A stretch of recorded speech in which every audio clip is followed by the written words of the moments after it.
My name is Theo, and I advocate against injustice to create a better world. And this is not just empty talk, because what I believe I want to achieve is not just a dream, it's not just a childish concept.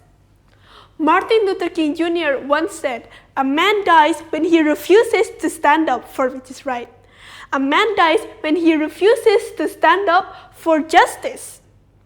A man, not an institution, not an organization, but a man. Why? Because justice is inherently individual. When I was younger, I wanted to be a lawyer. I wanted to be able to use my wits to serve justice based on a code, the law.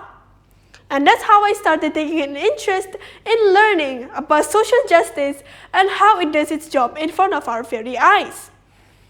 In the 1960s, Norwegian sociologist Johan Galtung divided peace into two. Negative peace is the absence of direct conflict.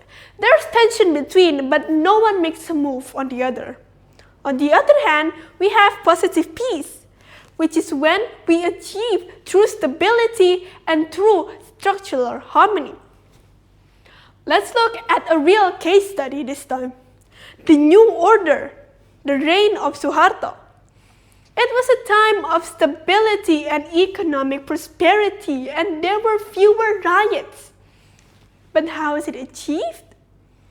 Through the silence and suppression of those who spoke up against ethnic cleansing and against political agendas.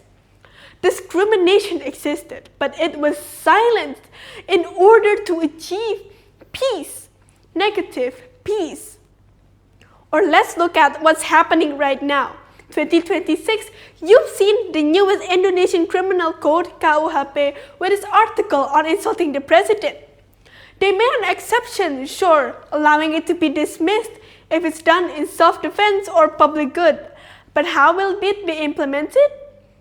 And also, this breaks constitutional law on making sure everyone is equal before the law, because insulting and defaming other people that are not the president or vice president is charged less.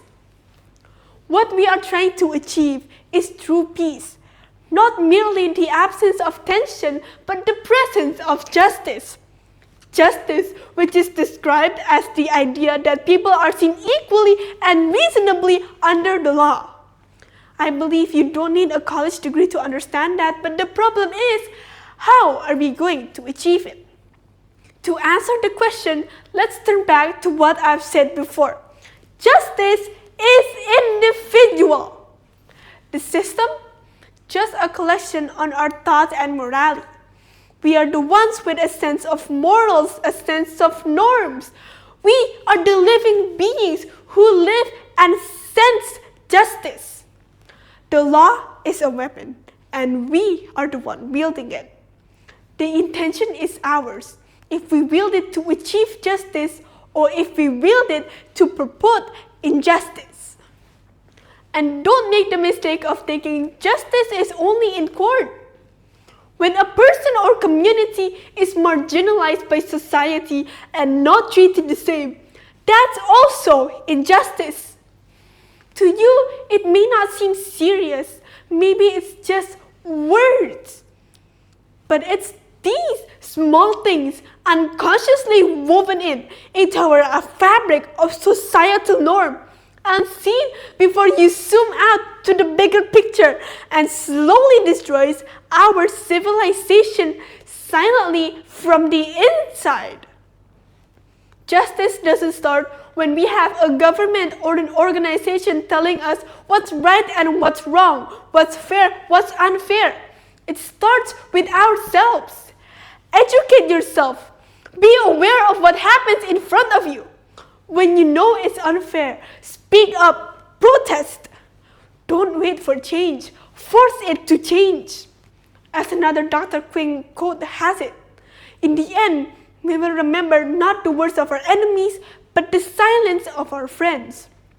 I hope this speech inspires you to make your own move against injustice, because if stability is achieved through oppression and suppression, that's not true peace. Thank you.